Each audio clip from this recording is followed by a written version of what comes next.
नमस्कार दोस्तों, स्वागत है आप सभी का हमारे यूट्यूब चैनल एजुकेशन पॉइंट में। तो आप सभी का बहुत बहुत स्वागत है हमारे यूट्यूब चैनल में। तो पार्ट बी की हम बात कर रहे थे पशु परिचर भर्ती में। तो आज हम इसके लिए लेकर आए हैं मैराथन क्लास, जिसमें हम बात करेंगे पूरे पशुपालन के बारे में। जिसमें हम शुरुआत करेंगे सबसे पहले पशु रोग से। पशु रोग से शुरुआत करेंगे और बात करेंगे पूरी मैराथन क्लास की। चलिए शुरुआत करते हैं पहले प्रश्न से। पहला प्रश्न क्या है हमारा, किस प्रकार का रोग पशुओं में दूषित जल व खराब चारे से फैलता है? रिंडरपेस्ट, थैलेना, लंगड़ा बुखार या उपयुक्त सभी? कौन सा रोग है जो कि दूषित जल व खराब चारे से फैलता है? तो ऑप्शन सी करेक्ट हो जाएगा, लंगड़ा बुखार। लंगड़ा बुखार किससे फैलता है? दूषित जल व खराब चारे से फैलता है, जिसे क्या कहते हैं? ब्लैक क्वार्टर रोग कहते हैं। क्या कहते हैं? ब्लैक क्वार्टर रोग भी कहते हैं, लंगड़ा बुखार भी कहते हैं। इसको और क्या क्या कहते हैं? तो एक तो कहते हैं फड़ सूजन, फड़ सूजन इसके उपनाम की बात कर रहे हैं। एक कहते हैं जहरबाद, एक जहरबाद। एक क्या कहते हैं इसे? चुरचुरिया, चुरचुरिया रोग भी कहते हैं। किस रोग को? लंगड़ा बुखार या ब्लैक क्वार्टर को। जो किससे फैलता है? ये किससे फैलता है? हमारे क्लोस्ट्रेडियम, क्लोस्ट्रेडियम सोवियाई, क्लोस्ट्रेडियम सोवियाई से फैलता है। कौन सा रोग? लंगड़ा बुखार। जो किससे फैलता है? दूषित जल व खराब चारे से फैलता है। इसमें क्या होता है, मतलब कि पिछले पैरों और पिछले पैरों और किसमें सूजन आ जाती हैं? पिछले पैरों और मतलब कि गले में सूजन आ जाती हैं। अगला प्रश्न हमारा दूसरा प्रश्न क्या है? गिल्टी जवर किस रोग का अन्य नाम है? गिल्टी जवर किस रोग का अन्य नाम है? तो इसके बारे में बात करते हैं। तो गिल्टी जवर किस रोग का उपनाम है? एचएस का, बीक्यू का, एंथ्रेक्स का या फिर रिंडरपेस्ट का? गिल्टी जवर किसका उपनाम है? एंथ्रेक्स रोग का। ऑप्शन बी के सी करेक्ट हो जाएगा। एंथ्रेक्स रोग का उपनाम क्या है? गिल्टी जवर। या इसे क्या कहते हैं? जहरी बुखार भी कहते हैं, जहरी बुखार भी कहते हैं। इसके अलावा इसे क्या कहते हैं? एंथ्रेक्स रोग को पैरा एक्यूट रोग, पैरा एक्यूट रोग। और ये क्यों कहते हैं? तो गिल्टी जवर तो कहते हैं क्योंकि इसमें बहुत जल्दी बुखार आ जाती है। पैरा एक्यूट इसलिए कहते हैं क्योंकि अति उग्र रोग है, अति उग्र रोग है, या फिर ये बहुत जल्दी से अपने लक्षण प्रकट करता है। इसका जीवाणु जो होता है वो बहुत जल्दी से मतलब कि लक्षण प्रकट करता है। जीवाणु कौन सा होता है? तो बेसिलस एंथ्रेसिस ये इसका जीवाणु होता है। इसमें बात करते हैं अगले। तो इसमें जो हो जाता है एंथ्रेक्स रोग में क्या होता है? इसमें मतलब कि भेड़ों में संक्रमण से ऊन छोटी पड़ जाती है, ऊन छोटी पड़ जाती हैं, जिसके कारण इसे क्या कहते हैं? वुल सॉर्टर डिजीज भी कहते हैं। तो गिल्टी जवर या जहरी बुखार किसे कहते हैं? एंथ्रेक्स रोग को। या फिर जहरबाद, जहरी बुखार या जहरबाद किसे कहते हैं? जहरबाद इसे कहते हैं ब्लैक क्वार्टर को। ये अलग अलग है थोड़ा। जहरबाद ब्लैक क्वार्टर को कहते हैं, गिल्टी जवर या फिर जहरी बुखार हमारे एंथ्रेक्स को कहते हैं। ये याद रखना। अगला प्रश्न हमारा तीसरा प्रश्न क्या है? ब्लैक क्वार्टर रोग का रोग कारक है ब्रुसेला एबोर्टस, क्लोस्ट्रेडियम बोटुलिनियम, क्लोस्ट्रेडियम सोवियाई। कौन सा रोग है? ब्लैक क्वार्टर का रोग कारक कौन सा है? क्लोस्ट्रेडियम सोवियाई। क्लोस्ट्रेडियम सोवियाई किसका रोग कारक है? बीक्यू, यह लंगड़ी बुखार का रोग कारक है। ब्रुसेला एबोर्टस ब्रुसेलोसिस जो होता है, ब्रुसेलोसिस होता है, वो गायों में रोग कारक है। गायों में ब्रुसेलोसिस का रोग कारक कौन सा है? ब्रुसेला एबोर्टस। अगला प्रश्न हमारा चौथा प्रश्न क्या है? किस रोग का स्थानीय भाषा में जहरबाद या चुरचुरिया नाम है? एचएस का, ईटी का, बीक्यू का, टीबी का?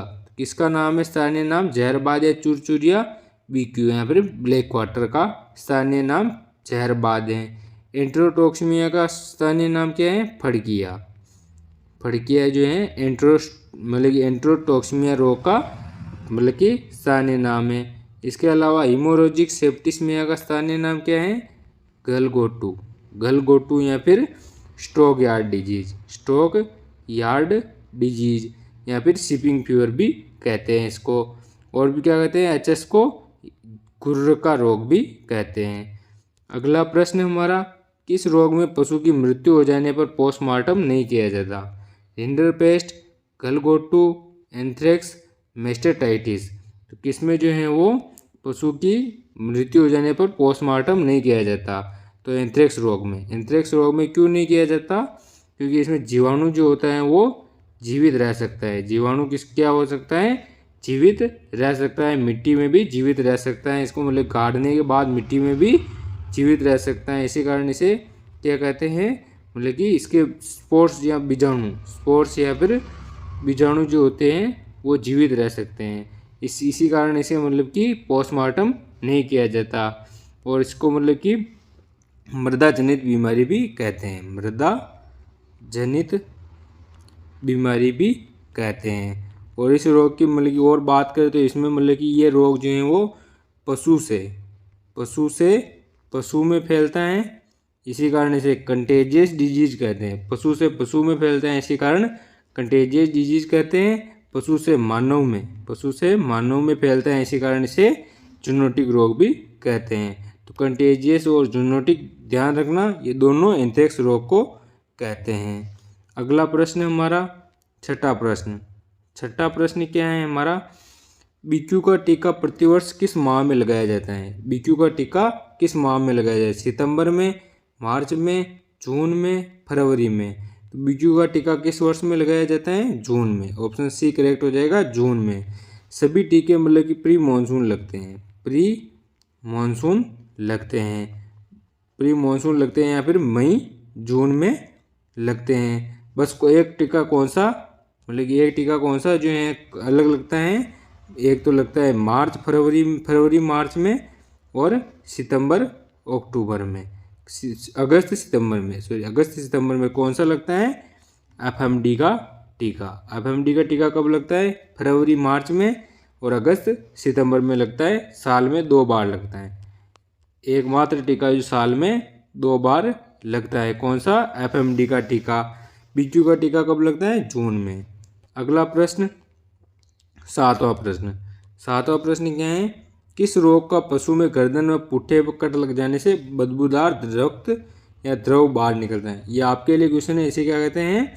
मतलब कि इस रोग को चुरचुरिया रोग भी कहते हैं या जहरबाद भी कहते हैं। ये आप बताइए, ऑप्शन मतलब कमेंट कीजिए। तब तक हम बात करते हैं हम थैलेना रोग के बारे में। थैलेना रोग के बारे में थोड़ी बात कर लेते हैं, तब तक आप कमेंट कीजिए इसका आंसर की। गर्दन और पुट्ठे में कट लग जाने से कौन सा द्रव, बदबूदार रक्त या द्रव बाहर निकलता है, उसे क्या कहते हैं? थैलेना रोग या मेस्टेटाइटिस कहते हैं। क्या कहते हैं इसे? मेस्टेटाइटिस रोग भी कहते हैं थैलेना रोग को। ये इस रोग में क्या होता है? दूध में मवाद या कड़वा दूध हो जाता है। तो हमारे क्वेश्चन की बात करते हैं। तो क्वेश्चन में बात करें, गर्दन व पुट्ठे में कट लग जाने से बदबूदार रक्त बाहर निकलता है। किसमें? लंगड़ा बुखार में, बीक्यू में। इसकी बात हमने पहले कर ली थी। बीक्यू या ब्लैक वाटर में पुट्ठे या गर्दन में कट लग जाने से बदबूदार रक्त या द्रव बाहर निकलता है। अगला प्रश्न, आठवां प्रश्न क्या है हमारा? तो आठवां प्रश्न क्या है? भेड़ में एचएस का रोग कारक है। पोस्टुरिला बोवी सेप्टिका, पोस्टुरिला ओविस, पोस्टुरिला बुबेलस सेप्टिका या पोस्टुरिला माल्टेसिडा।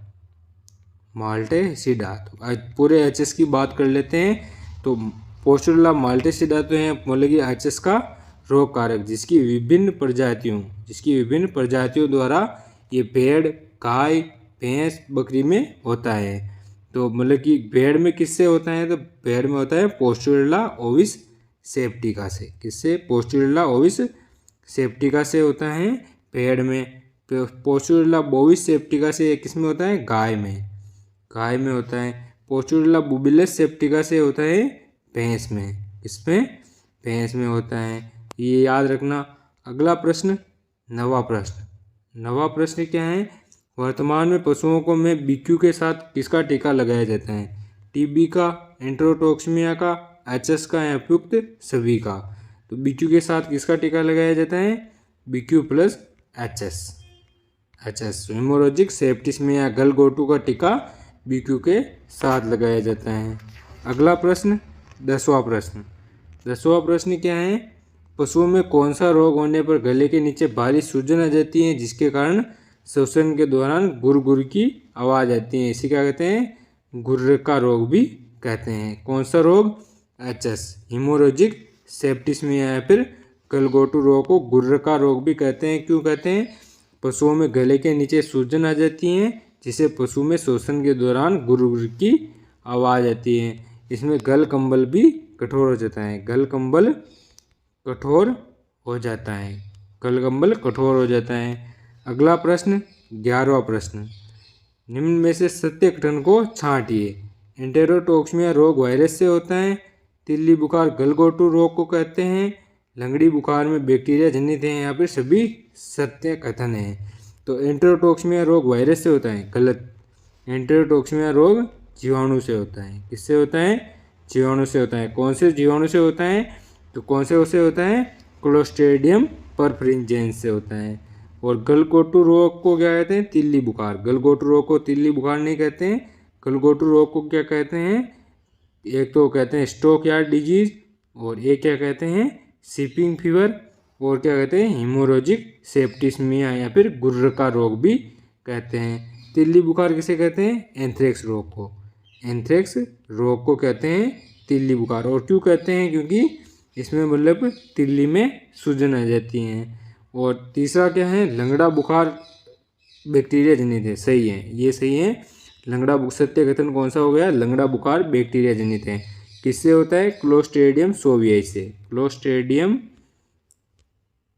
सोवियाई से होता है। अगला प्रश्न 12वां प्रश्न कौन सा है? कौन सा रोग पशुओं में लंबी यात्रा के दौरान होता है जिसे शिपिंग फीवर कहते हैं? कौन सा रोग होता है लंबी यात्रा के दौरान? हेमोरेजिक सेप्टिस्मिया, जिसे क्या कहते हैं? मतलब कि शिपिंग फीवर भी कहते हैं। गलघोटू रोग, जिसमें गले में सूजन आ जाती है, गल कंबल कठोर हो जाता है। अगला प्रश्न 13वां प्रश्न क्या है हमारा? पोस्टुरेला माल्टोसिडा किस रोग का रोग करेगा? हमने बात की पोस्टुरेला किसका, माल्टोसिडा किसका है?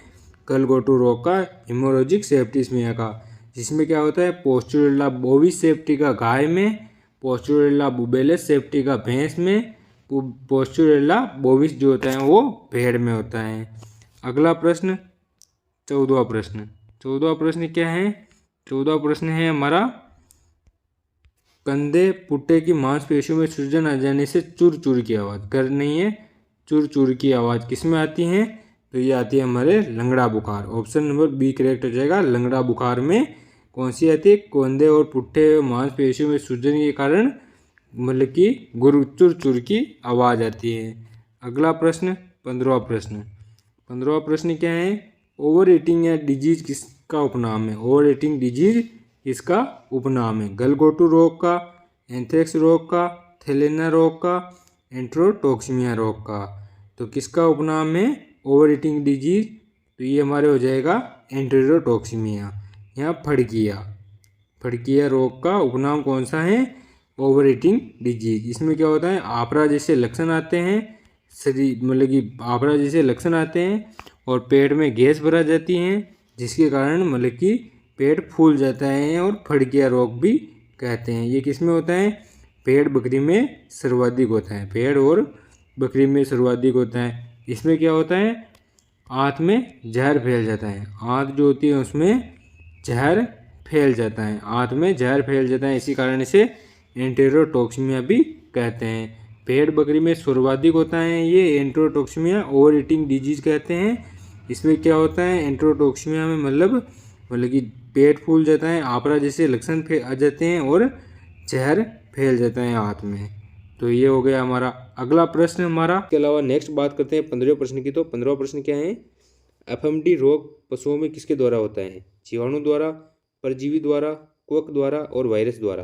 तो एफएमडी रोग जो है वो किसके द्वारा होता है? ऑप्शन नंबर डी करेक्ट हो जाएगा, वायरस द्वारा। वायरस द्वारा होने वाला रोग कौन सा है? तो एफएमडी रोग है। नेक्स्ट अगले प्रश्न की बात करते हैं 16वां प्रश्न।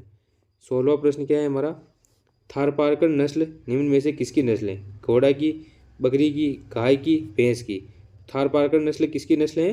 गाय की नस्ल हैं। और कौन सी नस्ल है? द्विकाजी नस्ल हैं। द्विकाजी नस्ल हैं। थारपारकर नस्ल हैं, द्विकाजी नस्लें कहाँ पाई जाती हैं? तो जैसलमेर में, जोधपुर में और बाड़मेर में। कहाँ पाई जाती है? जैसलमेर, जोधपुर, बाड़मेर में पाई जाती हैं द्विकाजी नस्लें हैं। इसके दूध उत्पादन की बात करें, दूध उत्पादन कितना होता है? 1600 से 2200 लीटर प्रति ब्यात इसमें दूध उत्पादन होता है। और थारपारकर नस्ल को क्या कहते हैं? एक तो ग्रे सिंधी कहते हैं, क्योंकि इसका कलर क्या होता है? सफ़ेद होता है, पर इसके मतलब कि पीठ पर भूरा कलर थोड़ा पाया जाता है, इसी कारण ग्रे सिंधी कहते हैं। और इसे क्या कहते हैं? मालदानी नस्ल। मालदानी नस्ल भी कहते हैं, क्योंकि ये मालदानी बाड़मेर से उत्पन्न है। और इसके बाद बात करते हैं अगले प्रश्न की। तो अगला प्रश्न क्या है हमारा? 17वां प्रश्न। 17वां प्रश्न क्या है? उच्चतम कोटि की गलीचा ऊन किस नस्ल से प्राप्त होती है? उच्चतम कोटि की गलीचा ऊन किस नस्ल से प्राप्त होती है? मारवाड़ी नस्ल से, चोकला नस्ल से, नाली नस्ल से, मगरा नस्ल से। तो किस नस्ल से मतलब कि उच्चतम गलीचा ऊन प्राप्त होती है, गलीचा या कारपेट बनाने के लिए? तो ऑप्शन नंबर ए करेक्ट हो जाएगा, मारवाड़ी। मारवाड़ी जो नस्लें हैं उससे मतलब कि मोटी ऊन प्राप्त होती है, मोटी ऊन प्राप्त होती हैं और निम्न श्रेणी की ऊन प्राप्त होती है। निम्न श्रेणी की ऊन प्राप्त होती है जो कि गलीचे और कारपेट बनाने के लिए मतलब कि प्रसिद्ध है। बाकी इसके अलावा बात करें चोकला नस्ल। चोकला नस्ल को क्या कहते हैं? राजस्थान की मेरिनो नस्ल कहते हैं। राजस्थान की मेरिनो नस्ल कहते हैं। और इसमें सर्वाधिक राजस्थान में सबसे अच्छी ऊन किसकी होती है? तो राजस्थान में सबसे अच्छी ऊन पाई जाती है चोकला नस्ल की।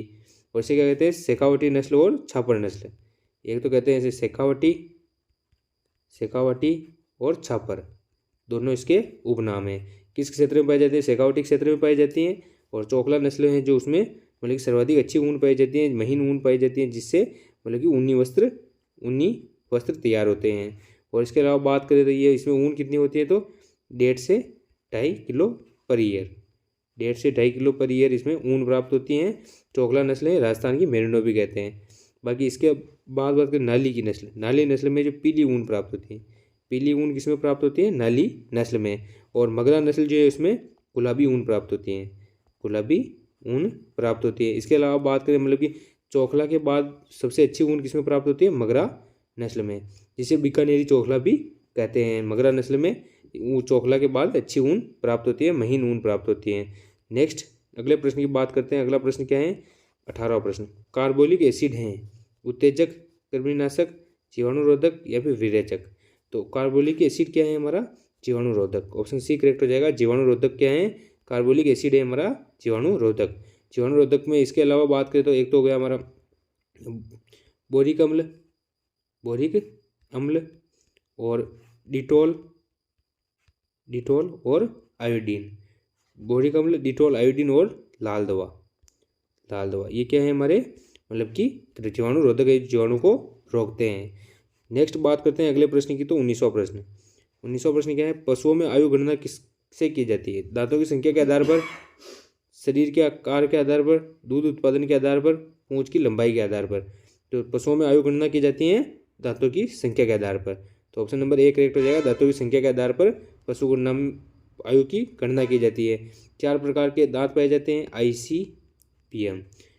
एक तो हो गया हमारा रत्नक, रत्नक, कर्दनक, अर्धचोड़नक, चोड़नक। 4 प्रकार के दांत पाए जाते हैं पशु में, और इनमें आयु गणना दांतों की संख्या के आधार पर होती है। नेक्स्ट 20वां प्रश्न। 20वां प्रश्न क्या है? गाय के दूध में पीले होने का कारण क्या है? Carotene, minerals, lactose, casein. तो गाय के दूध में पीलापन का कारण क्या है हमारा? Carotene. Option number A correct हो जाएगा। कैरोटीन के कारण दूध का कलर पीला होता है। बाकी जो केसिन होता है, केसिन से क्या होता है हमारा मतलब कि भैंस का दूध सफ़ेद दिखाई देता है। भैंस का दूध वाइट क्यों होता है? क्योंकि इसमें केसिन की मात्रा अधिक होती है। बाकी कैरोटीन की मात्रा गाय के दूध में अधिक होती है, जिसके कारण इसका कलर पीला होता है। और लैक्टोज की मात्रा सर्वाधिक होगी तो दूध मीठा होगा। तो सर्वाधिक मीठा दूध किसका होता है? साहिवाल नस्ल का। गायों में साहिवाल नस्ल का सर्वाधिक मीठा दूध होता है, जो कि जिसमें लैक्टोज की मात्रा सर्वाधिक होती है, सर्वाधिक मात्रा होती है लैक्टोज की। नेक्स्ट अगले प्रश्न की बात करते हैं। तो 21वां प्रश्न। 21वां प्रश्न क्या है? थारपारकर नस्ल का प्रजनन केंद्र कहाँ स्थित है? डग झालावाड़ में, बस्सी जयपुर में, सूरतगढ़ गंगानगर में और वल्लभनगर उदयपुर में। थारपारकर नस्ल का प्रजनन केंद्र कहाँ स्थित है? तो ऑप्शन नंबर सी करेक्ट हो जाएगा, सूरतगढ़ गंगानगर। सूरतगढ़ गंगानगर में क्या स्थित है? थारपारकर नस्ल का प्रजनन केंद्र स्थित है। बाकी गंगानगर की बात करें, नौहर हनुमानगढ़ में, नौहर हनुमानगढ़ में किसका केंद्र है? जो राठी गाय का प्रजनन केंद्र कहाँ स्थित है? नौहर हनुमानगढ़ में। बाकी बात करें गायों में प्रजनन केंद्र कहाँ स्थित है? बस्सी में। गायों में प्रजनन केंद्र बस्सी में, और जर्सी गाय का भी प्रजनन केंद्र बस्सी में ही स्थित है। जर्सी गाय का और गायों का प्रजनन केंद्र बस्सी जयपुर में स्थित है। डग झालावाड़ की बात करें तो यहाँ पर गिर गाय प्रजनन केंद्र है। गिर गाय प्रजनन केंद्र स्थित है। और वल्लभनगर उदयपुर में हमारा भैंस प्रजनन केंद्र हो गया। भैंस अनुसंधान केंद्र तो हमारा हिसार हरियाणा में है, और भैंस प्रजनन केंद्र वल्लभनगर उदयपुर में है। नेक्स्ट अगले प्रश्न की बात करते हैं, 22वां प्रश्न। 22वां प्रश्न क्या है हमारा? अविकालीन नस्ल हैं बकरी की, गाय की, भेड़ की, सुअर की। अविकालीन नस्ल किसकी हैं? ऑप्शन सी करेक्ट हो जाएगा, भेड़ की नस्ल है। भेड़ की नस्लें अविकालीन नस्ल जो कि CSWARI द्वारा मतलब कि तैयार संकर नस्ल हैं। CSWARI क्या है? केंद्रीय भेड़ एवं ऊन अनुसंधान संस्थान हैं। केंद्रीय भेड़ एवं ऊन अनुसंधान संस्थान है। कहाँ स्थित है? अविकानगर मालपुरा टोंक में। अविकानगर मालपुरा टोंक में स्थित है, जो कि भेड़ की अविकालीन नस्ल संकर नस्ल तैयार की हैं। अविकालीन नस्ल में कौन कौन सी नस्लों का संकर है? तो एक तो हमारी हो गई मेरिनो नस्ल। मेरिनो के अलावा जो रूम्बलेट नस्ल जो है इसका उपयोग भी करते हैं। इसमें इसका नर होता है, और मादा किसकी होती है? मालपुरा नस्ल की मादा होती है अविकालीन में, और मेरिनो नर होता है। तो इसका संकर नस्ल है अविकालीन नस्ल, जिसकी ऊन अच्छी होती है। बाकी अविवस्त्र नस्ल, इसके द्वारा CSWARI द्वारा अविवस्त्र भी तैयार हैं। CSWARI द्वारा तैयार नस्ल कौन सी हैं? एक अविवस्त्र हैं, जिसमें मेरिनो और चोकला का संकर है। बाकी इसके अलावा बात करें 23वें प्रश्न की। 23वां प्रश्न क्या है? किस पशु के दूध में इंसुलिन की मात्रा अत्यधिक पाई जाती है? भैंस के, गाय के, ऊँटनी के, बकरी के। तो किसके दूध में मतलब कि इंसुलिन की मात्रा पाई जाती है? ऊँटनी के दूध में। ऊँटनी के दूध में पाई जाती है इंसुलिन की मात्रा, जिससे मधुमेह रोग या फिर शुगर नहीं होती है। इसके ऊँटनी के दूध पीने से शुगर नहीं होती है, जिसे क्या कहते हैं? डायबिटीज कहते हैं, वो नहीं होती है। इंसुलिन की मात्रा अत्यधिक होती है, इसी कारण। भाई गाय के दूध में कैरोटीन पाया जाता है, जिसके कारण इसका रंग पीला होता है।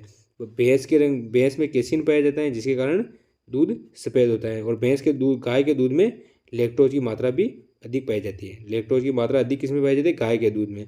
और बकरी का दूध जो होता है वो रोग प्रतिरोधक क्षमता देता है बकरी का दूध। नेक्स्ट इसके बाद बात करते हैं 24वें प्रश्न की। 24वां प्रश्न क्या है हमारा? ऊँट में श्वसन दर कितना होता है प्रति मिनट के अनुसार? तो ऊँट में श्वसन दर कितना होता है प्रति मिनट में? 5 से 7 प्रति मिनट, 8 से 16 प्रति मिनट, 16 से 18 प्रति मिनट, 20 से 25 प्रति मिनट। तो ऊँट में श्वसन दर कितना होता है? ऑप्शन ए करेक्ट हो जाएगा, 5 से 7 प्रति मिनट ऊँट में श्वसन दर होता है। बाकी 8 से 16 तो हमारे घोड़े में श्वसन दर होता है, और 16 से 18 हमारे भैंस में श्वसन दर होता है, और 20 से 25 गाय में होता है। तो श्वसन दर और इनसे संबंधित हमने पिछली क्लास देखी है कल की, जिसमें हमने सभी डेटा को एक साथ लिया है, तो क्लास जरूर देखें। तो इसमें हमारी ऑप्शन नंबर ए करेक्ट हो जाएगा, 5 से 7 प्रति मिनट। नेक्स्ट अगले प्रश्न की बात करते हैं 25वां प्रश्न। 25वां प्रश्न क्या है हमारा? भेड़ और बकरी में किस धमनी द्वारा नाड़ी दर मापा जाता है? भेड़ और बकरी में किस धमनी द्वारा नाड़ी दर मापा जाता है? कोक्सियल धमनी, मैक्सिलरी धमनी, टिबियल धमनी और फीमोरल धमनी। भेड़ और बकरी में किस धमनी द्वारा नाड़ी दर मापा जाता है?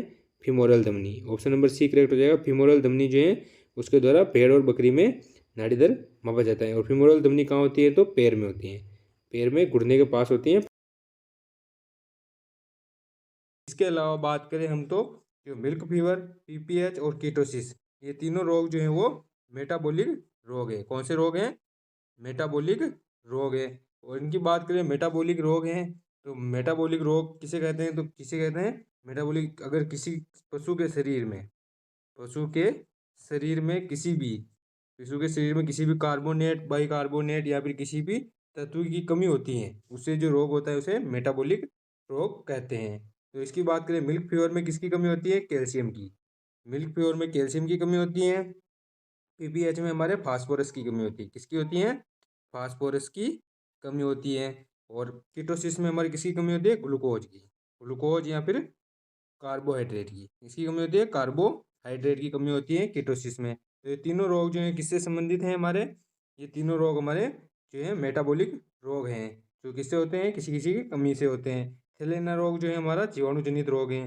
किस जीवाणु से होता है? तो स्ट्रेप्टोकोकस स्ट्रेप्टोकोकस एंग्लोबेसिस। स्ट्रेप्टोकोकस एंग्लोबेसिस रोग से ये होता है। तो ये याद रखना। इसके बाद बात करते हैं अगले प्रश्न की। दूसरा प्रश्न। दूसरा प्रश्न क्या है हमारा? निम्न में से कौन सा रोग जीवाणु जनित रोग है? कौन सा रोग है जो जीवाणु जनित या फिर बैक्टीरिया से होता है? किससे होता है? बैक्टीरिया से होता है। कौन सा रोग है? तो सर्रा रोग, milk fever, rinderpest, black water. तो कौन सा रोग है जो जीवाणु जनित या फिर बैक्टीरियल डिजीज है? जो इसमें ऑप्शन डी सही हो जाएगा, ब्लैक वाटर। तो ब्लैक वाटर का क्वेश्चन अभी एग्रीकल्चर सुपरवाइजर में भी आया था, जो पेपर हुआ 4 फरवरी को, उसमें भी आया था ब्लैक वाटर का। तो ये कौन सा है रोग है? ब्लैक वाटर, जो कि जीवाणु जनित रोग है। किस जीवाणु से होता है? तो ब्लैक वाटर किससे होता है? क्लोस्ट्रेडियम सोवियाई। किससे होता है?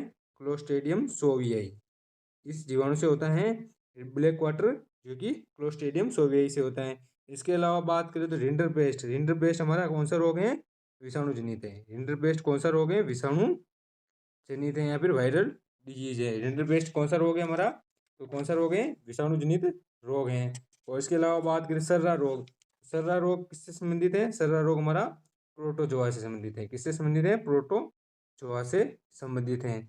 और सर्रा रोग जो है वो प्रोटोजोआ से संबंधित है। मिल्क फीवर हमारा हो गया, कौन सा रोग है? Milk fever. Milk fever metabolic रोग है। अभी फर्स्ट प्रश्न में हमने बात की मिल्क फीवर से मेटाबॉलिक रोग है। और रिंडरपेस्ट की बात करें, रिंडरपेस्ट रोग जो किससे होता है? ये हमारा होता है, किससे होता है? छन्नित वायरस से। किससे होता है? छन्नित वायरस से, या फिर इसे पशु में प्लेग कहते हैं। किसे कहते हैं? पशु प्लेग भी कहते हैं इसको। रिंडरपेस्ट को क्या कहते हैं? पशु प्लेग कहते हैं। नेक्स्ट अगले प्रश्न की बात करते हैं। तीसरा प्रश्न। तीसरा प्रश्न क्या है हमारा? निम्न में से किस रोग को जहरबाद या चुरचुरिया रोग भी कहते हैं?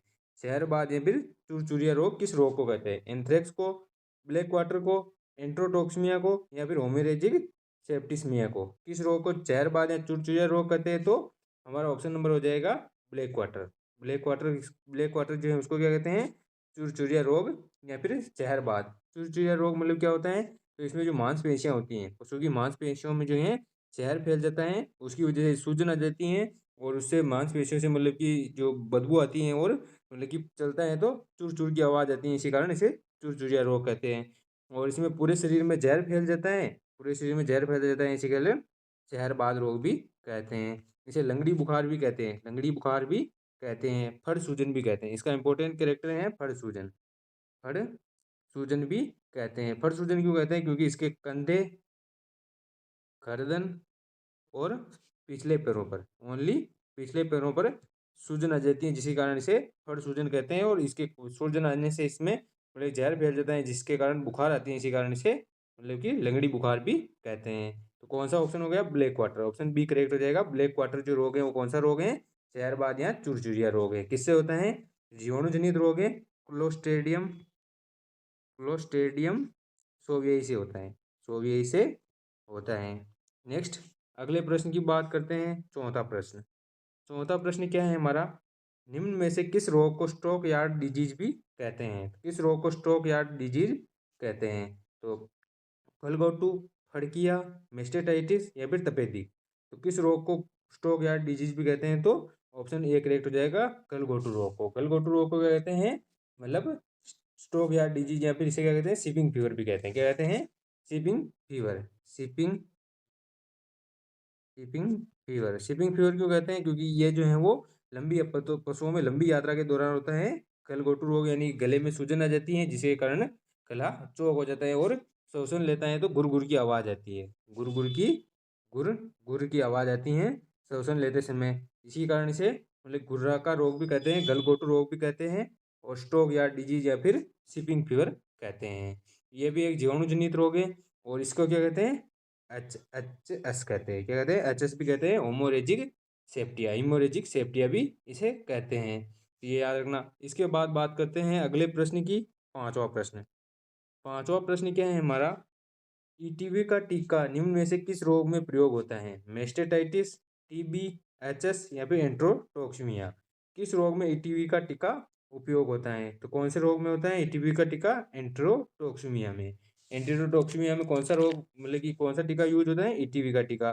जो कब लगता है? प्री मॉनसून लगता है। प्री मॉनसून लगता है ईटीवी का टीका। और ये किसमें होता है? एंट्रोटॉक्सिमिया होता है। इसमें क्या होता है? आंत्र में जहर फैल जाता है। क्या होता है? आंत्र में जहर फैल जाता है। ये मुख्यतः भेड़ बकरी में होता है। भेड़ और बकरी में होता है और आंत्र में जहर फैल जाता है, जिसके कारण इसमें आफरा जैसे भी लक्षण आते हैं। ये कौन सा रोग है? जीवाणु जनित रोग है। और इसकी बात करें एंटीरोटॉक्सिमिया की, तो इसमें बात करें तो ईटीवी का टीका लगता है। और कब लगता है? प्री मानसून लगता है। और इसके अलावा ये कौन सा, इससे क्या कहते हैं? फड़किया रोग कहते हैं। फड़किया रोग भी कहते हैं। क्या कहते हैं? फड़किया रोग। नेक्स्ट प्रश्न, छठे प्रश्न की बात करते हैं। छठा प्रश्न क्या है हमारा? निम्न में से किस रोग का टीका एक साल में 2 बार लगता है? साल में 2 बार किस रोग का टीका लगता है? तो रिंडरपेस्ट, एफएमडी, रेबीज या फिर टीबी। तो किसका टीका साल में 2 बार लगता है? ऑप्शन बी करेक्ट हो जाएगा, एफएमडी। एफएमडी जो रोग है उसका टीका साल में 2 बार लगता है। और साल में 2 बार कब लगता है ये? तो मार्च, अप्रैल और सितंबर अक्टूबर में।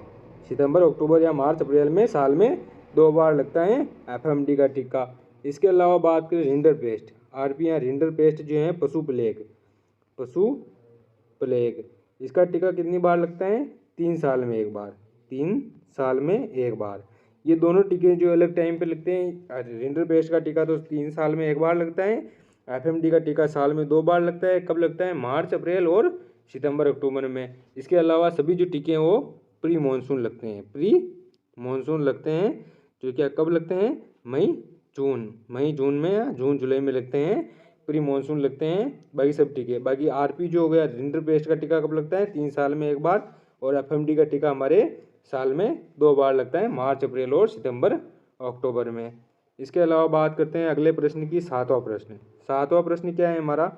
निम्न में से कौन सी औषधियाँ डीवर्मिंग या कृमिनाशक के रूप में प्रयोग नहीं होती? डीवर्मिंग या कृमिनाशक क्या होती हैं? तो जो पशुओं में, मतलब कि पशुओं में कृमियों को मारने के लिए, मतलब कि साल में 3 या 4 बार डीवर्मिंग या फिर कृमिनाशक दवाइयाँ, औषधियाँ दी जाती हैं, छिड़काव होता है। तो कौन सी औषधि है जो कृमिनाशक और डीवर्मिंग के लिए उपयोग में नहीं होती? तो इसमें हमारा option A albendazole, option B fenbendazole, option C piperine, piperazine, ये नाम नहीं है, एस्केसिस कहते हैं इसको, एस्केसिस कहते हैं। ये हिंदी में नाम नहीं आ रहा, एस्केसिस भी कहते हैं इसको, एस्केसिस कहते हैं इसको। ये मेरा थोड़ा नाम बोलने में हो रहा है। पाइपेरेजिन जो है और आइवरमेक्टिन, कौन सा जो है डीवर्मिंग और कृमिनाशक के रूप में प्रयोग नहीं होती? तो ऑप्शन डी सही हो जाएगा, आइवरमेक्टिन। आइवरमेक्टिन किसकी दवाएं? चींचड़े होते हैं उनकी दवाएं हैं। स्किन इन्फेक्शन फैलाते हैं उनकी दवाएं हैं चींचड़ों की दवा आइवरमेक्टिन, जो किसके उपयोग नहीं होती हैं? डीवर्मिंग या कृमिनाशक के रूप में साल में 3 या 4 बार छिड़काव नहीं होता है इसका। और ये जो है आइवरमेक्टिन जो है वो शरीर के बाहर और अंदर दोनों जगह इस्तेमाल हो सकती हैं। चींचड़ों के लिए शरीर के बाहर और अंदर दोनों जगह इस्तेमाल हो सकती हैं। बाकी एनबेंडाजोल, फेनबेंडाजोल या फिर एस्केसिस, एनबेंडाजोल या फेनबेंडाजोल या फिर एस्केसिस जो है वो किसके लिए उपयोग होती है? डीवर्मिंग या फिर कृमिनाशक के रूप में उपयोग ली जाती है। नेक्स्ट अगला प्रश्न, आठवां प्रश्न। आठवां प्रश्न क्या है हमारा? निम्न में से किस रोग को माल्टा फीवर भी कहते हैं? माल्टा फीवर किसे कहते हैं? Rinderpest, brucellosis, tetanus, anthrax. किसे कहते हैं? माल्टा फीवर को किसे कहते हैं? टिटनेस को कहते हैं, एंथ्रेक्स को कहते हैं, ब्रुसोलिसिस को कहते हैं या फिर रिंडरपेस्ट को कहते हैं। तो माल्टा फीवर किसे कहते हैं? ब्रुसोलिसिस को। ब्रुसोलिसिस को क्या कहते हैं? माल्टा फीवर। और इसको क्या कहते हैं? इसके अलावा क्या कहते हैं? तो अंडुलेट फीवर भी कहते हैं, अंडुलेट फीवर भी कहते हैं। और कंटेजियस एबॉर्शन भी कहते हैं। और एक और नाम है इसका, बैंक्स डिजीज। ये इस पर इसका उपनाम हो गया ये। कंटेजियस एबॉर्शन क्यों कहते हैं? क्योंकि इसमें त्रिमाही में गर्भपात होता है। तीसरी माही में, त्रिमाही मतलब कि 7वें से 8वें महीने में गर्भपात होता है। इसी कारण इसे मतलब कि त्रिमाही रोग या फिर एबॉर्शन कहते हैं, कंटेजियस एबॉर्शन कहते हैं। तो माल्टा फीवर रोग किसे कहते हैं? ब्रुसेलोसिस रोग को माल्टा फीवर रोग भी कहते हैं। नेक्स्ट अगले प्रश्न की बात करते हैं, नवा प्रश्न। नवा प्रश्न क्या है? निम्न में से कौन सा रोग फास्फोरस की कमी से होता है? फास्फोरस की कमी से होता है कौन सा रोग है? मेटाबॉलिक रोग है। कौन सा रोग है जो फास्फोरस की कमी से होता है? कीटोसिस, मिल्क फीवर, पीपीएच या फिर इनमें से कोई नहीं। तो कौन सा रोग है जो कि फास्फोरस की कमी से होता है? पीपीएच। ऑप्शन डी सी सही हो जाएगा। पीपीएच जो है वो किसकी कमी से होता है? फास्फोरस की कमी से होता है। और इसका पूरा नाम देखें तो पेस्टे पेटीज पेस्टे पेटीज रोग जो है वो पेस्टे पेटीज हीमोफेरस रोग जो है वो पीपीएच रोग को कहते हैं, या फिर पीपीएच सामान्यतः पीपीएच भी लिखते हैं। ये कौन से रोग कौन से तत्व की कमी से होता है? ये होता है हमारे फास्फोरस तत्व की कमी से। भाई कीटोसिस रोग जो कार्बोहाइड्रेट रोग की कमी से होता है, कार्बोहाइड्रेट तत्व की कमी से होता है कीटोसिस रोग, ग्लूकोज जिसमें ग्लूकोज डाया जाता है। और जो मिल्क फीवर है, मिल्क फीवर जो है वो प्रसव के बाद जो है वो मतलब कि ब्याने के बाद कैल्शियम की कमी जो होती है वो सर्वाधिक कमी हो जाती है कैल्शियम की पशु के शरीर में। उसके कारण मतलब कि बुखार आता है। पर कौन सा बुखार आता है? मतलब कि कम तापमान कम हो जाता है शरीर का, पर बुखार आता है। इसी कारण इसे मतलब कि मिल्क फीवर जो है इसी कारण कहते हैं। इसमें कैल्शियम की कमी आ जाती है और पीपीएच में किसकी कमी आती है? फास्फोरस की। नेक्स्ट 10वां प्रश्न क्या है हमारा? 10वें प्रश्न की बात करते हैं, निम्न में से कौन सा रोग मुर्गियों में पाचन से संबंधित रोग है? थैलेना, फड़किया, टीबी, टिटनेस। तो कौन सा रोग है जो कि मुर्गियों में पाचन से संबंधित है? मुर्गियों में पाचन से संबंधित कौन सा रोग है? टिटनेस रोग। ऑप्शन डी करेक्ट हो जाएगा। टिटनेस रोग sorry TB, option B C correct हो जाएगा। टीबी रोग जो है वो टाइफाइड सॉरी ट्यूबरक्लोसिस जो रोग है वो कौन सा रोग है?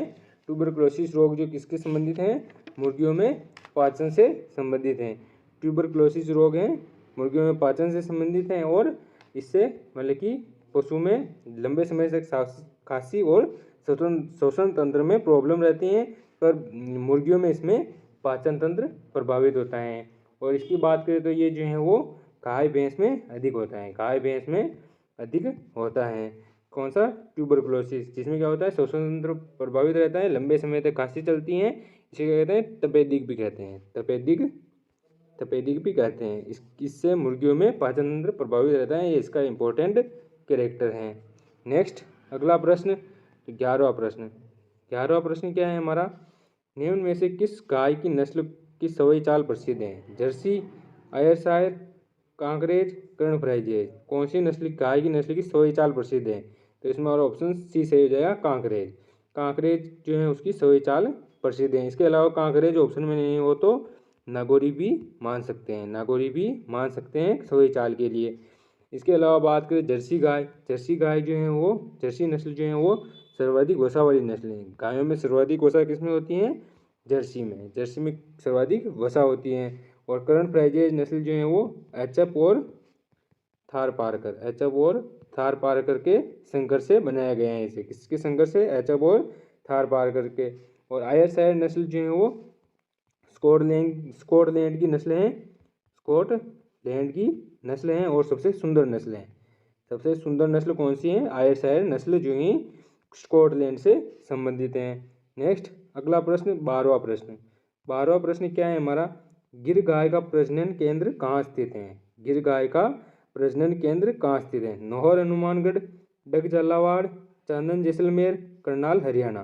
तो गिर गाय का प्रजनन केंद्र कहाँ स्थित है? डग झालावाड़ में क्या स्थित है? गिर गाय का प्रजनन केंद्र स्थित है। इसके अलावा बात करें नौहर हनुमानगढ़ में राठी गाय का प्रजनन केंद्र स्थित है। कहाँ पर? राठी गाय का नौहर हनुमानगढ़ में। और चांदन जैसलमेर में थार पारकर जो नस्ल है उसका प्रजनन केंद्र कहाँ स्थित है? चांदन जैसलमेर में। और थार पारकर का एक और प्रजनन केंद्र है सूरतगढ़ श्री गंगानगर। कहाँ पर? सूरतगढ़ श्री गंगानगर में स्थित है। कौन सा? थार पारकर का प्रजनन केंद्र। 2 जगह हैं, चांदल जैसलमेर, सूरतगढ़, श्रीगंगानगर। करनाल हरियाणा में हमारे एनडीआरआई का ऑफिस स्थित है। क्या स्थित है? एनडीआरआई का ऑफिस स्थित है। नेशनल डेयरी रिसर्च इंस्टीट्यूट क्या स्थित है? National dairy research institute Karnal Haryana में। नेक्स्ट अगला प्रश्न 13वां प्रश्न क्या है हमारा? भेड़ों में प्रसव प्रक्रिया को क्या कहते हैं? भेड़ों में जो प्रसव प्रक्रिया होती है उसे क्या कहते हैं? कीडिंग, लैम्बिंग, बेलोविंग, काविंग। भेड़ों में प्रसव प्रक्रिया को क्या कहते हैं? लैम्बिंग। ऑप्शन बी करेक्ट हो जाएगा। प्रसव प्रक्रिया को लैम्बिंग कहते हैं। और बछड़े को क्या कहते हैं? बछड़े को इससे संबंधित है इसीलिए बता रहा हूँ, लैम्ब कहते हैं। लैम्ब कहते हैं। लैम्ब से लैम्बिंग हो गया प्रसव प्रक्रिया। और बकरियों में क्या कहते हैं? बछड़े को किड कहते हैं। बछड़े को बकरियों में किड कहते हैं। और किड से किडिंग हो जाएगी बकरियों में प्रसव प्रक्रिया। बकरियों में प्रसव प्रक्रिया ये क्या होती हैं? मतलब कि बकरियों में प्रसव प्रक्रिया किडिंग कहलाती है। और इसके अलावा बात करें काविंग, तो काव से काविंग तो गायों में प्रसव प्रक्रिया क्या कहते हैं? काविंग कहते हैं। गायों में प्रसव प्रक्रिया को काविंग कहते हैं। और काव इनमें बछड़ा होता है, बछड़ा काव होता है। और बेलोविंग क्या होता है? ये को रहेगा। बेलोविंग जो होता है वो गाय और भैंस जो होती हैं वो मतलब कि मध्य चक्र के समय जो बोलती हैं उसे बेलोविंग कहते हैं। नेक्स्ट अगला प्रश्न 14वां प्रश्न क्या है? बकरियों में सबसे भारी भरकम नस्ल हैं? Anglo Nubian, angora, Sirohi, Jafarabadi. तो कौन सी नस्लें हैं जो बकरियों में सबसे भारी भरकम नस्लें हैं? तो ये हो गई हमारा एंग्लो नूबियन जिसे क्या कहते हैं? बकरियों की जर्सी गाय कहते हैं। बकरियों में जर्सी गाय कहते हैं। बकरियों में जर्सी नस्ल भी कहते हैं। जर्सी नस्ल या जर्सी गाय न की नस्ल भी कहते हैं, जो कि मतलब कि विदेशी बकरियों में सबसे भारी भरकम नस्ल हैं। और ये किसके संकर से बनी है? संकर नस्लें जमुनापुरी हमारी जो देसी नस्लों में सबसे भारी नस्लें हैं। और नूबियन से बनी है। एंग्लो नूबियन जो नस्लें हैं वो मांस के लिए प्रसिद्ध है। किसके लिए? मांस के लिए प्रसिद्ध है। इसका मांस मतलब कि अच्छा होता है एंग्लो नूबियन। और अंगोरा नस्ल जो है इसके शरीर पर मोहर पाए जाते हैं। और ये जो नस्लें हैं वो किस प्रकार की नस्ल हैं? भेड़ जैसी दिखने वाली नस्लें हैं। भेड़ जैसी दिखती हैं अंगोरा नस्ल। नेक्स्ट आज के लास्ट प्रश्न की बात करते हैं 15वां प्रश्न क्या है हमारा? भैंस की किस नस्ल में इंग्लिश के जे टाइप सींग पाए जाते हैं? कौन सी नस्लें हैं भैंस की जिसमें इंग्लिश के जे टाइप सींग पाए जाते हैं? इस प्रकार सींग पाए जाते हैं: महसाणा, भदावरी, जाफराबादी, सूरती। कौन सी नस्ल में इंग्लिश के जे टाइप सींग पाए जाते हैं? तो ये हमारा हो जाएगा जाफराबादी भैंस की नस्लें हैं जिसमें इंग्लिश के जे टाइप सींग पाए जाते हैं। सबसे भारी नस्ल हैं कौन सी नस्ल? जाफराबादी नस्ल। भैंसों में सबसे भारी भरकम नस्ल जाफराबादी नस्ल है जिसमें इंग्लिश के जे टाइप सींग पाए जाते हैं। सबसे भारी भरकम सींग पाए जाते हैं। भारी भरकम सींग पाए जाते हैं जे टाइप सींग जाफराबादी में। इसके अलावा बात करें तो हमारी सूरती नस्ल जो है सबसे हल्की नस्ल हैं। पर इसके सींग बहुत प्रसिद्ध हैं। इस प्रकार सींग होते हैं, टिट्टा टाइप सींग होते हैं। जिट्टा होता है इस टाइप सींग होते हैं हाशियाकार। इसे क्या कहते हैं? हाशियाकार कहते हैं। और इंग्लिश में भी ये कई बार पूछा गया है, क्या कहते हैं इसके सींग को? सिकल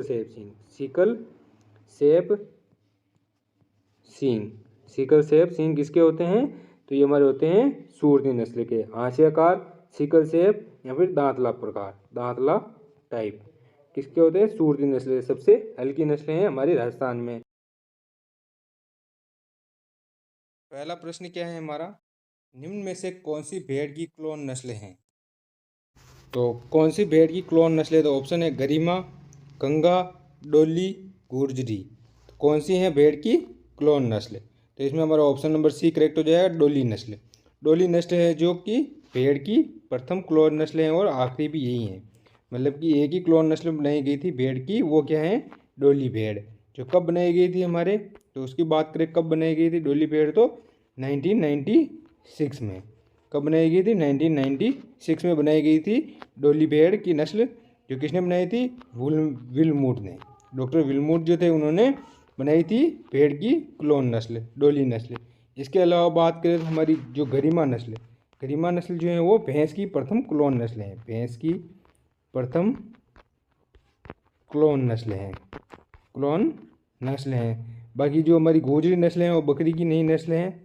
बकरी की 2023 में जोड़ी गई नई नस्ल है गोजरी नस्ल सोजत की। और गंगा नस्ल जो है वो किसकी नस्ल हैं?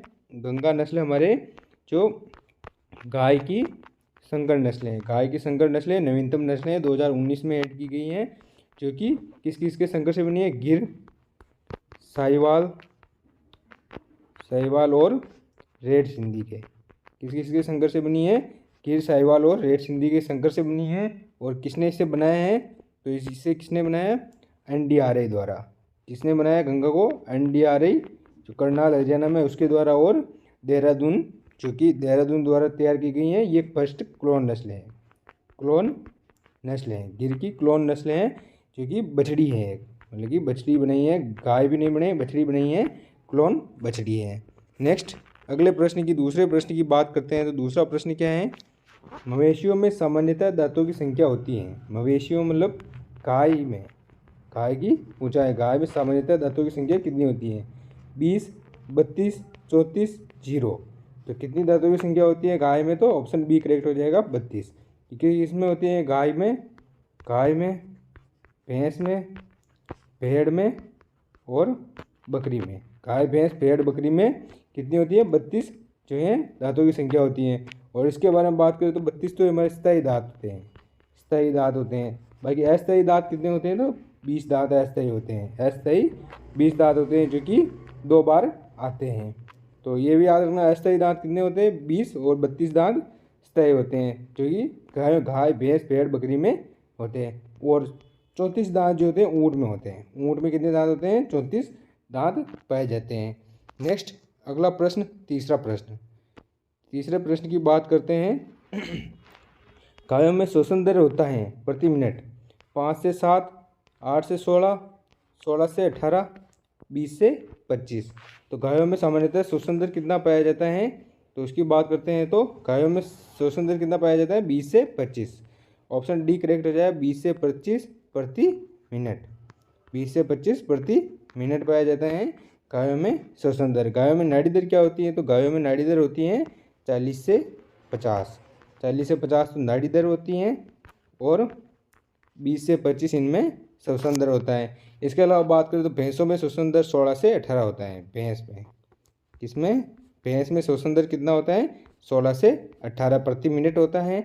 और सबसे कम होता है ऊँट में। सबसे कम ऊँट में होता है, कितना होता है? 5 से 7 प्रति मिनट। सबसे कम किस में होता है श्वसन दर?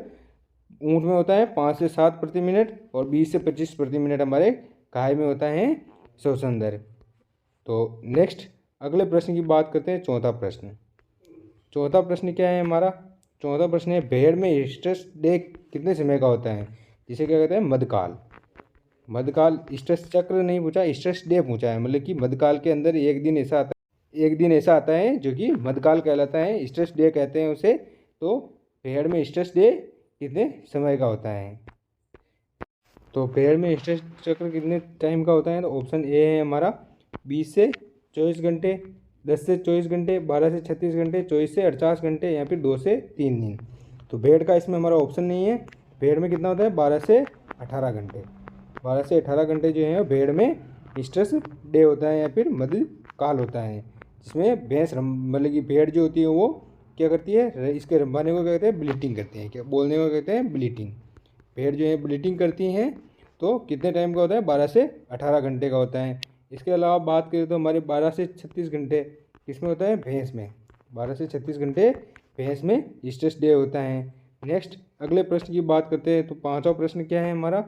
मुर्गियों के शरीर का सामान्य ताप होता है 99 degree Fahrenheit, 101 degree Fahrenheit, 103 degree Fahrenheit, या फिर 160 डिग्री फ़ारेनहाइट। तो मुर्गियों के शरीर में कितना तापमान होता है? जो फाउल होते हैं, फाउल में तापमान कितना होता है? 160 डिग्री। 160 डिग्री फ़ारेनहाइट जो है वो फाउल में तापमान होता है, जिसे 42 डिग्री सेंटीग्रेड भी लिखते हैं। कितना लिखते हैं? 42 डिग्री सेंटीग्रेड। नेक्स्ट अगले प्रश्न की बात करते हैं। तो छठा प्रश्न। छठा प्रश्न क्या है हमारा? निम्न में से कौन सा रोग विषाणु जनित रोग नहीं है? तो कौन सा रोग है जो विषाणु जनित या वायरल डिजीज नहीं है? तो FMD, rabies, PPR, black quarter. तो कौन सा रोग है विषाणु जनित नहीं है? तो black quarter, option D correct हो जाएगा। ब्लैक क्वार्टर जो है वो कौन सा रोग है? जीवाणु जनित रोग है। कौन सा रोग? जीवाणु जनित रोग है ब्लैक क्वार्टर। ब्लैक क्वार्टर किससे फैलता है? तो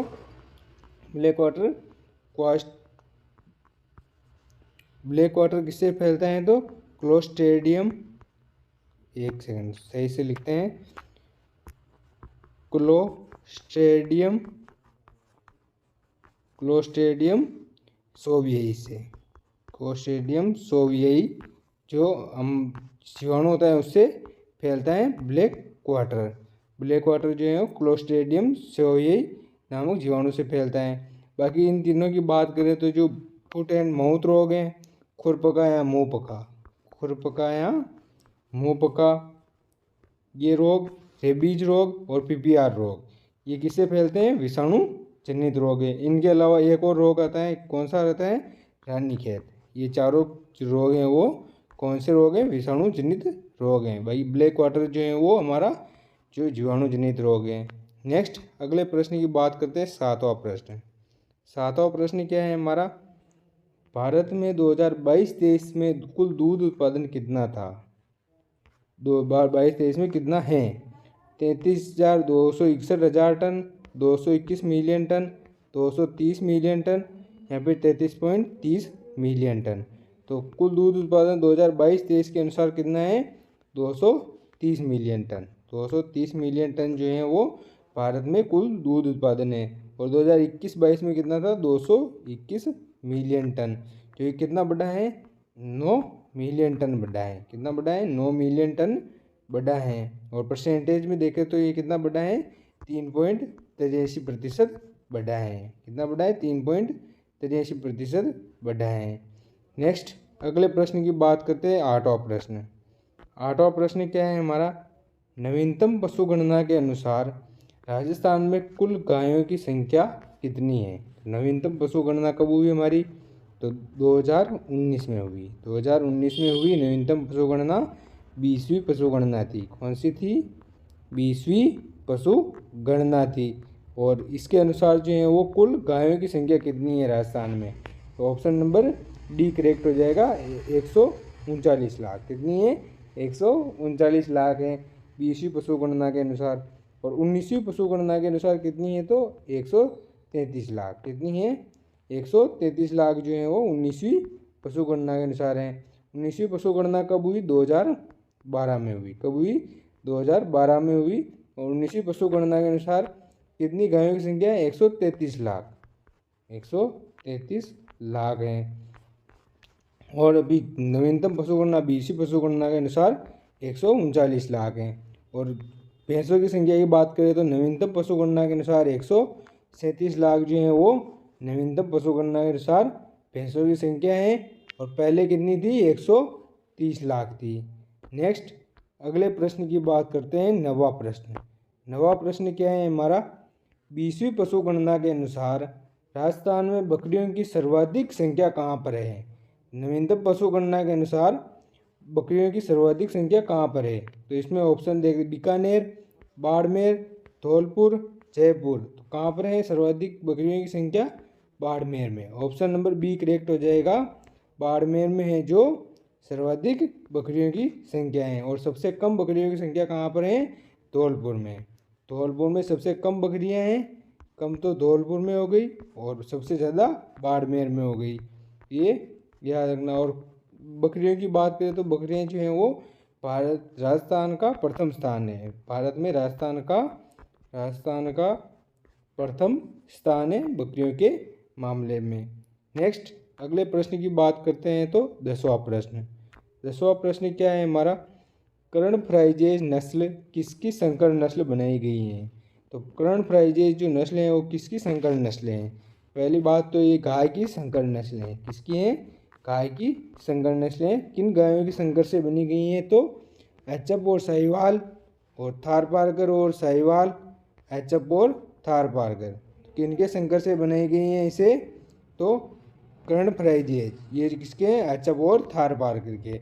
जो होलिस्टन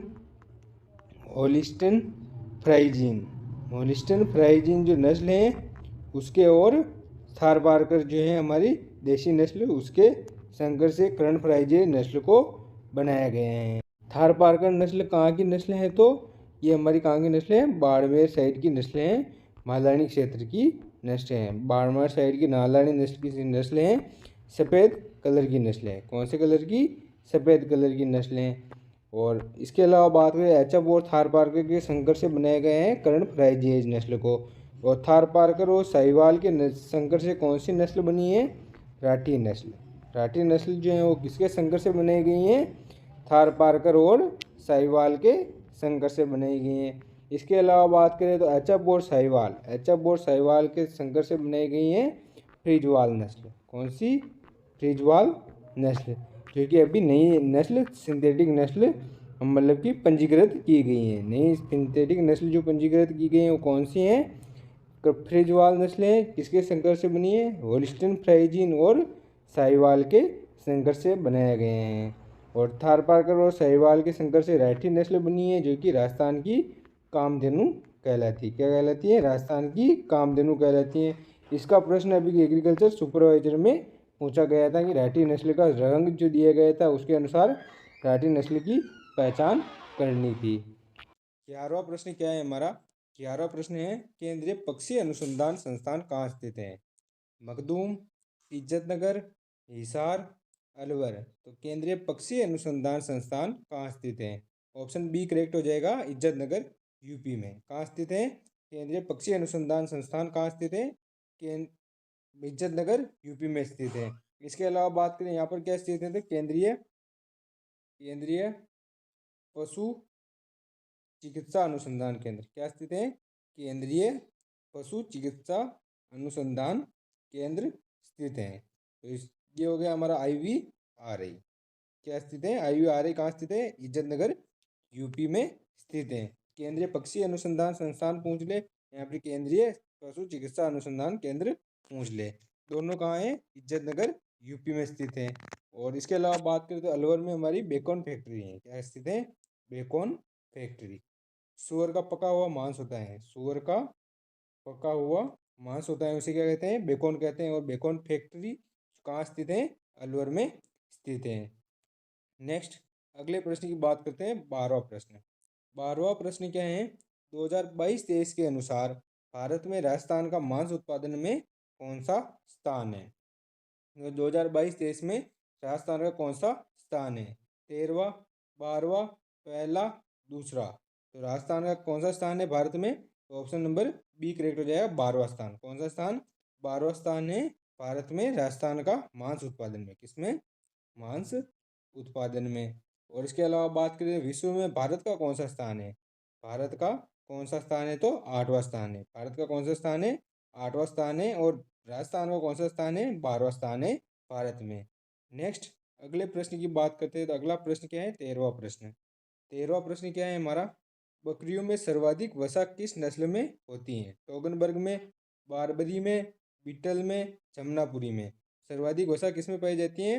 बारबरी नस्ल में। ऑप्शन बी करेक्ट हो जाएगा, बारबरी नस्ल में सर्वाधिक वसा पाई जाती है। कितनी पाई जाती है? 4.5 से 5% वसा पाई जाती है। कितनी पाई जाती है? 4.5 से 5% वसा पाई जाती है। सर्वाधिक वसा पाई जाती है किसमें?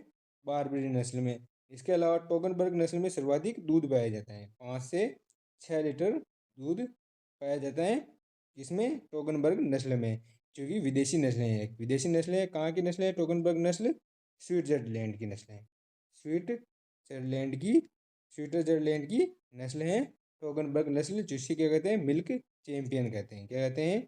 मिल्क चैंपियन कहते हैं। जो कि कहाँ की नस्लें? स्विट्जरलैंड की नस्लें हैं। सर्वाधिक दूध देने वाली नस्लें, बकरियों में सर्वाधिक दूध देती है, 5 से 6 लीटर प्रतिदिन। सर्वाधिक वसा किसमें हो गई? बारबरी नस्ल में। ऑप्शन बी करेक्ट हो जाएगा। उसके बाद बीटल और जमुनापुरी में सर्वाधिक वसा होती है। बारबरी के बाद में बीटल और जमुनापुरी में सर्वाधिक वसा पाई जाती है। और देशी बकरियों में सबसे बड़ी नस्लें हैं जमुनापुरी नस्ल। नेक्स्ट अगला प्रश्न, 14वां प्रश्न। 14वां प्रश्न क्या है? वृंदावनी नस्ल किसकी संकर नस्ल है? तो वृंदावनी नस्ल की बात करते हैं। वृंदावनी नस्ल जो है वो किसकी संकर नस्ल है?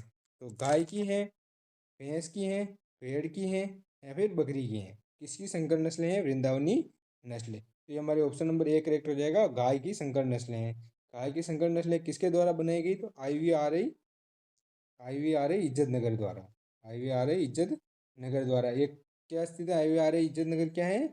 केंद्रीय पशु चिकित्सा अनुसंधान केंद्र। पिछले क्वेश्चन में हमने बात की थी कि भाई केंद्रीय पशु चिकित्सा अनुसंधान केंद्र IVRA इज्जत नगर यूपी में स्थित है। इसके द्वारा गाय की वृंदावनी नस्ल जो है वो तैयार की गई हैं।